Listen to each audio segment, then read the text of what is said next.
This is India's first summit on accessibility, sports, transport, tourism, and ICT being held right here in Delhi. Come.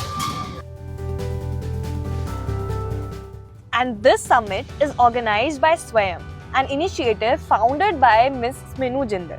From the last 25 years, Swayam has been working towards promoting accessibility and inclusion for all. You know, कई prominent panelists इस event का part हैं जो अपना opinion share करेंगे that how we can build a barrier-free India to strengthen the Honorable Prime Minister's Accessible India campaign and contribute towards a Viksit Bharat. तो मुझे लगता है कि सबसे बड़ा बैरियर है एक्सेसिबिलिटी और inclusivity.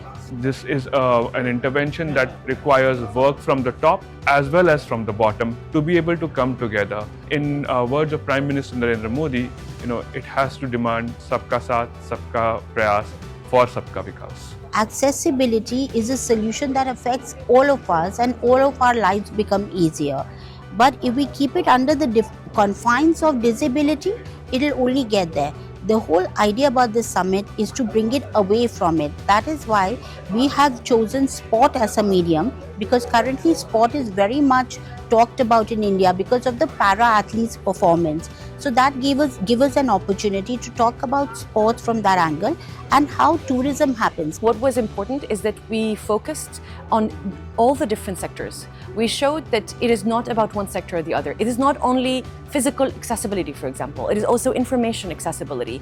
It touches on tourism, on transportation, on information, on media. Hopefully with today's summit, the accessibility will come out of disability and become everybody's issue. Accessibility is not just for persons with disability. Accessibility की ज़रूरत हम सबको है, फिर चाहे वो हमारे aged parents के लिए हो या grandparents के लिए, accident के बाद temporary moment issues के लिए या फिर pregnant women के लिए. Accessibility 100% population की requirement है.